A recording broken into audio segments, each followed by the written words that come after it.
Baik, Assalamualaikum warahmatullahi wabarakatuh. Waalaikumsalam warahmatullahi wabarakatuh. Selamat siang, Shalom, Om Swastiastu, Namo Buddhaya, Salam Kebajikan, Rahayu. Halo Sobat Adiaksa di seluruh Nusantara, terkhusus Sobat Adiaksa yang berada di Kejaksaan Negeri Bengkulu Utara, masyarakat Bengkulu Utara. Saat ini kita bidang perdata dan tata usaha negara, terkhususnya Jaksa Pengacara Negara, menyapa masyarakat di Desa Lubsau, Kecamatan Arga Makmur, Kabupaten Bengkulu Utara. Boleh disapa masyarakat yang telah hadir di tengah-tengah kita pada siang hari ini. Program Jejaka, Jaksa melayani dan menjawab konsultasi warga. Jadi Jejaka ini merupakan program layanan hukum yang berada di pada bidang perdata dan tata usaha negara di Jaksa Negeri Bengkulu Utara yang berfokus untuk melayani masyarakat terhadap permasalahan hukum. Baik kita punya yaitu website Halo JPN yang sebelumnya telah kita sampaikan kepada Bapak Ibu masyarakat Desa Lubusau ya Pak. Baik di tengah-tengah kita pada saat ini telah hadir narasumber yang telah expert di bidangnya. Ada Ibu Netanya Margaret, Sarjana Hukum, Magister Hukum, sebagai Kepala Seksi Perdata dan Tata Usaha Negara.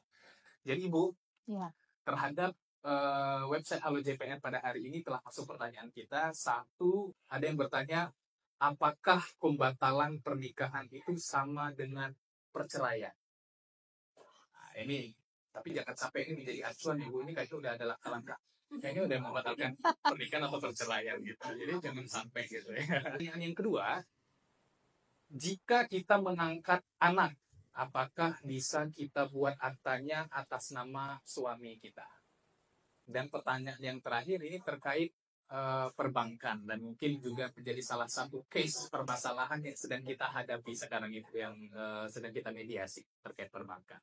Pertanyaannya itu sudah ada pinjaman. Nah, Bapak dan Ibu di sini sudah ada pinjaman kepada bank BUMN yang tidak saya sebutkan ini apa dengan jumlah pinjaman 75 juta rupiah.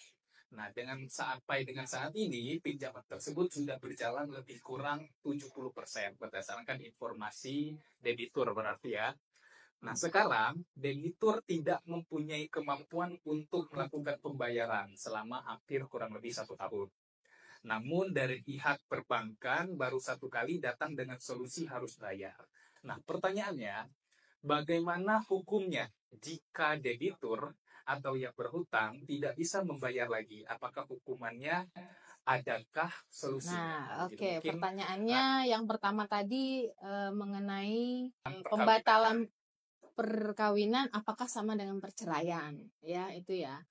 Kalau kita lihat sepintas, dia sama. Ya, karena sama-sama tujuannya adalah memisahkan ya. Tetapi itu berbeda. Berbedanya apa? Pembatalan perkawinan itu adalah penegakan hukum masuknya.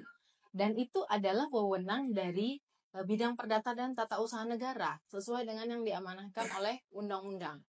Ya. Jadi pembatalan perkawinan itu yang bisa mengusulkan adalah kami selaku jaksa pengacara negara. Nah, kalau perceraian itu yang mengajukan adalah salah satu pihak atau kedua belah pihak. Ya. Jadi tidak bisa salah satu pihak atau kedua belah pihak itu mengajukan pembubaran perkawinan. Ya. Harus yang mengajukan itu kami, tapi atas dasar permohonan dari salah satu pihak atau kedua belah pihak dan adanya pelanggaran hukum, tidak terpenuhinya syarat-syarat perkawinan. Nah, itulah yang akan menjadi dasar.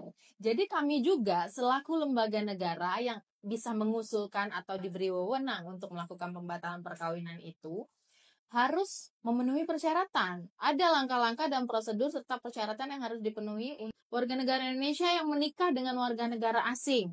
Lalu kemudian pernikahan tidak dilakukan dengan patut, tidak memenuhi persyaratan, dan ternyata pernikahannya pun atau perkawinannya itu pun berlangsung dalam rumah tangga itu ada kekerasan, ada pelanggaran-pelanggaran hukum, pelanggaran hak asasi manusia. Nah, itu adalah kewajiban negara untuk melindungi warga negaranya.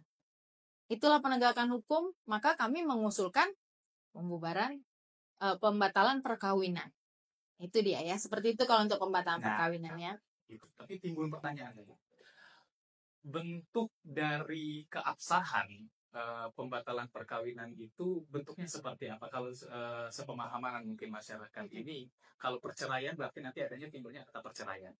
Nah, kalau pembatalan perkawinan itu seperti apa? Putusan pengadilan. Putusan Ya, pengadilan. ya, karena itu kita lewat lembaga peradilan ya, semuanya melalui litigasi, nanti putusan pengadilan yang membatalkan perkawinan tersebut. Baik, untuk terkait pembatalan perkawinan saya rasa sudah sangat jelas ya Bu ya.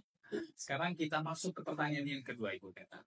Pertanyaan kedua tadi yaitu jika kita mengangkat anak, apakah bisa kita buat aktanya atas nama suami kita?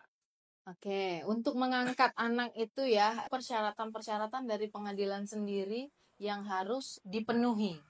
Nanti pada saat kita mau mengangkat anak itu, nanti di pengadilan itu pendaftarannya sudah ada di situ prosedur-prosedurnya.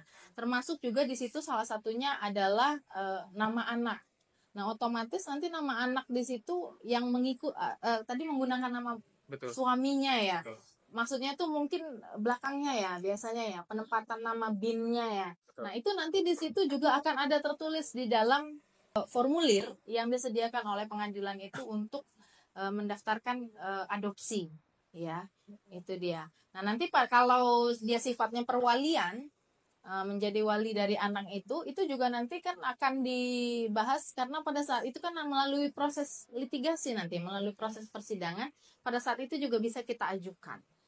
Ya, jadi nggak usah khawatir kalau untuk menambahkan nama suami di belakangnya, apalagi biasanya itu akan lebih mudah kalau memang anak tersebut memang tidak diketahui identitasnya.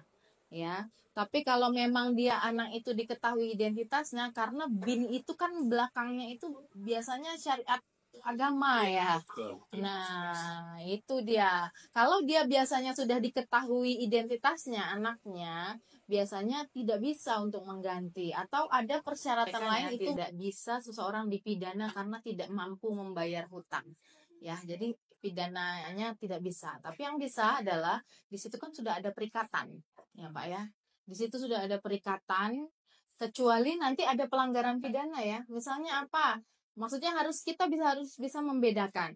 Misalnya pada saat penagihan terjadi pemukulan, terjadi apa misalnya perbuatan tidak menyenangkan, penghinaan, ya lalu kemudian dilarikan ke pidana, itu kan bukan karena hutangnya dilarikan ke pidananya. Jadi harus bisa dibedakan ya case-nya ya. Jangan nanti oh ini gara-gara utang katanya nggak bisa pidana. Kok ini masuk pidana? Jadi bukan case-nya harus bisa dibedakan.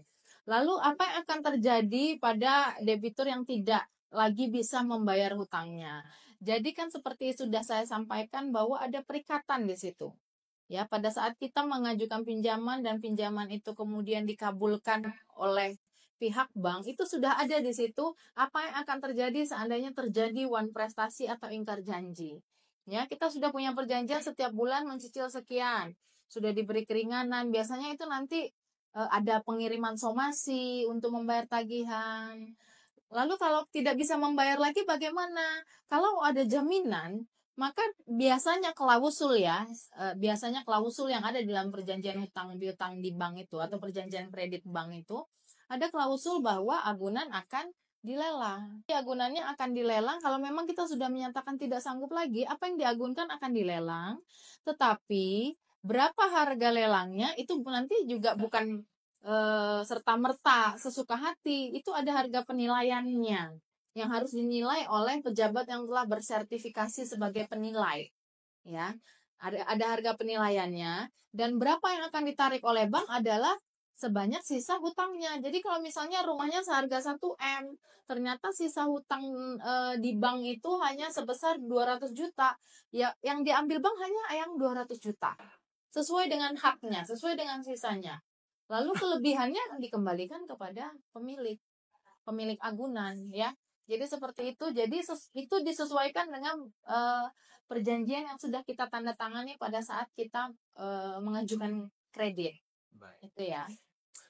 Baik, itu ya Bapak Ibu yang mempertanyakan terkait ketidakmampuan bayar kita terhadap hutang piutang kita di perbankan yang notabene walaupun itu perbankan milik daerah ataupun BUMN.